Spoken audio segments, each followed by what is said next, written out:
Minha diretoria, eu quero falar hoje sobre parâmetros. Parâmetros para avaliações globais no futebol. É uma coisa que me irrita pra um caralho. Então, assim, Champions League, por exemplo, né? Champions League, deixa eu até abrir aqui para confirmar as estatísticas do que eu vou falar aqui. Champions League, nós temos o Manchester City e o Paris Saint-Germain jogando uma das semifinais.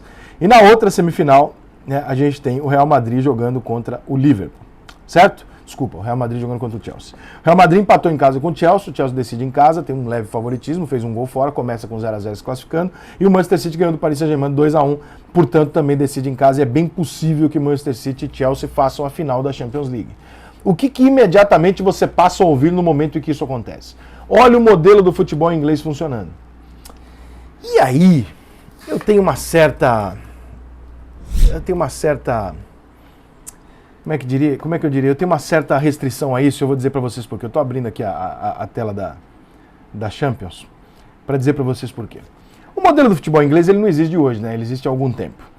E se toda vez que isso acontecer for validar um argumento, você tem que levar em consideração que nos outros anos que isso não aconteceu, esse argumento também é válido, né? Porque senão você está sendo oportunista. E para você não transformar isso numa injustiça, você vai pegar nos últimos anos e vai descobrir que o supermodelo do futebol inglês, que é de fato o melhor de todos eles, eu não estou discutindo isso, tá? Ele não é o grande finalista. Os grandes finalistas aí são Real Madrid, Atlético de Madrid chegou várias vezes, Juventus, Barcelona e Bayern. Esses são os times que mais chegaram nos últimos anos. Tem um Tottenham e Liverpool? Tem. Tem um Liverpool chegando ali? Tem. O Real Madrid chegou em 3 decisões seguidas, por exemplo. Mas Barcelona, Real Madrid e Bayern são os times que mais vezes estiveram jogando as semifinais e finais da Champions League. Isso significa para você, em algum desses momentos, isso significou para você que o modelo de futebol aplicado na Espanha, com a tal espanholização com 2 clubes, ou que o modelo de jogo aplicado na Alemanha, onde o Bayern massacra todo mundo, inclusive financeiramente teve que salvar o seu único rival, o Borussia, da falência, isso significa para você que isso é um bom negócio? Significa que este modelo tem que ser seguido? Não, né? Acho que não. Se não significa, por que o resultado até aqui não te deu essa garantia de sucesso e por que agora está te dando? Por que o argumento, quando ele é bom para nós, a gente valida e quando ele é ruim para nós, a gente duvida do argumento? O argumento é o mesmo. Chegamos na final da Champions. Portanto, o futebol inglês, não. Quando não chega, então é o quê? É má gestão? E aí eu vou remeter ao 7-1, que para mim é a grande discussão filosófica, histórica do futebol brasileiro. Eu já conversei em off, com o microfone desligado, uns 5, 6 titulares daquele jogo, uns 5 reservas, 3 ou 2 pessoas da comissão técnica e alguns diretores da CBF. Todas essas pessoas, individualmente, assim, nenhuma coletiva, tá? Não estava sentado na mesa com mais de um, não. Todos têm a mesma visão sobre o 7-1, que não tem absolutamente nenhum fator determinante tático ou técnico. Ou seja, a Alemanha não ganha de 7-1 no Brasil, se jogar 10 vezes, vai ser 2-1, 1-0, 1-1, tal, para cada lado. Né? Isso o Brasil não ganha a maioria das vezes, porque a Alemanha é tradicionalmente um grande freguês do Brasil. Normalmente o Brasil ganha da Alemanha. Naquele dia, em 5 minutos, o Brasil tomou 4 gols. O seu time da pelada, o meu time da pelada, talvez não tome 4 gols em 5 minutos, nem de um time profissional às vezes. Porque o jogo é muito difícil de acontecer isso. Você não vê isso na Várzea, você não vê isso no Campeonato Paulista, você não vê isso no Campeonato do Piauí, e aí você de repente viu na Copa do Mundo. Se para você uma aberração daquela representa uma série de outras questões técnicas, estruturais, conceituais. Gente, se você falasse para mim assim, olha, o Brasil vem construindo derrotas de 4-0, 3-0, ok, temos um problema aqui conceitual grande. Não, o Brasil chega numa semifinal de Copa do Mundo, onde o Brasil vem na eliminatória sem nenhuma dificuldade, o Brasil vai lá e perde um jogo para a Alemanha. Quando o Brasil toma 2-0, o Brasil entra em pânico no campo, o Davi Luiz vira atacante, o Brasil fica parado olhando para a cara do outro, ninguém sabe o que fazer, e a Alemanha vai lá e o Brasil é atordoado, o público, a pressão, o caralho, e o Brasil toma aquele monte de gol ali e acontece uma coisa que nunca na história do futebol aconteceu. Se você transformar a aberração num critério de avaliação, você está avaliando pela exceção. E a exceção não te leva a chegar em lugar nenhum, né? Porque a exceção é a exceção, como a própria palavra diz. Então, eu não concordo que o 7-1 tenha qualquer relação com o CBF, questões táticas, atraso, nada disso. Simplesmente porque se o Neymar e o Thiago Silva estivessem jogando e o Brasil fizesse 1-0 na Alemanha, a Alemanha ia tomar no cu e a gente ia ganhar aquele jogo. Porque a Alemanha ia abrir espaço, a gente ia ganhar, nós ia lembrar que é Brasil, o Mineirão ia inflamar, a gente ia ganhar e nada disso teria acontecido. Ah, mas aí na final vai a Argentina. A Argentina não jogou nada a Copa do Mundo inteira. Nada. A Argentina passou os trancos e barrancos, não pegou ninguém a Copa inteira.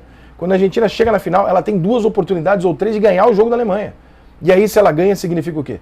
Que a AFA é organizada? Que o futebol argentino vai bem? Que a seleção argentina é bem conduzida? Não, né? Você sabe que não é, né? Sabe que é bem pior que a nossa. E aí significa isso através do resultado? Onde é que eu estou querendo chegar? Que o resultado simplesmente, ou de chegar numa final, ou de ganhar um campeonato e tal, ele não necessariamente pode validar tudo aquilo que foi feito, como a derrota não pode invalidar tudo aquilo que foi feito. Eu, por exemplo, não gosto da maneira que o Paris Saint-Germain joga. O Paris Saint-Germain foi para a final do ano passado, está numa semifinal esse ano, pode reverter e ir para a final de novo. Eu não gosto, eu acho o técnico do Paris Saint-Germain ruim. Eu não gosto, eu não vejo coletividade nenhuma naquilo. Eu olho o Bayern jogar o Manchester City e falo assim, pô, esses caras têm um esquema aqui que é um mecanismo. Quem tu botar ali vai funcionar. E é pro jogo, é pro time. Você olha no Paris Saint-Germain, a impressão que eu tenho é o seguinte, ó, vamos organizar aqui atrás e tal, e aí quando pegar a bola, joga lá nos moleques lá na frente que eles resolvem. A impressão que eu tenho é essa. Se isso é feito no futebol brasileiro, atrasa, é o caralho, tal, não sei o quê. Se esse time chega na final da Champions e ganha, puta que pariu, futebol... E aí, o futebol francês é organizado? O futebol francês é referência de alguma coisa? Não é. Então, validar teses de acordo com um resultado, você validar um país, um sistema... A Alemanha ficou fora da Copa do Mundo no ano seguinte, aí, na Copa seguinte, na primeira fase, perdendo para a Coreia. E aí? Todo aquele discurso acontece o quê? Aí é acaso. E o 7-1 não é acaso. Não te soa um pouco incoerente? Não te soa um pouco oportunista? Que no momento em que dois times ingleses se aproximem da final da Champions League, nada preste... Sendo que anos anteriores, times espanhóis, onde realmente o formato não é interessante, tenha sido validado e ninguém tem usado de argumento para dizer, olha que do caralho, vamos fazer que nem Real Madrid e Barcelona, ter dois times pique e todo mundo se fudendo. Ninguém usou a favor.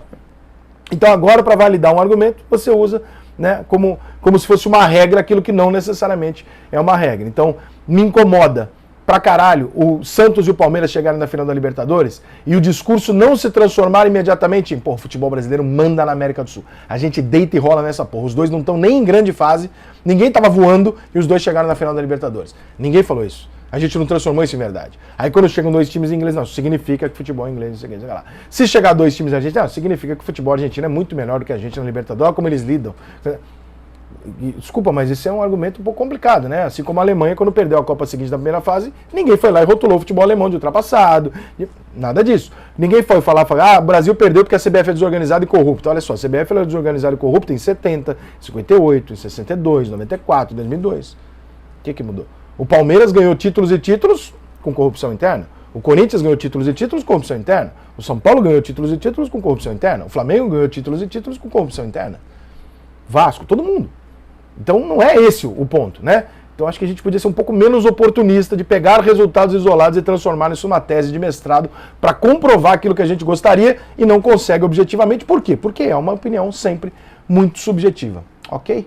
Mas sigo torcendo aqui pro Paris Saint-Germain, pelo Neymar, para ver se ele chega nessa final aí. Ficou difícil, mas vamos torcer.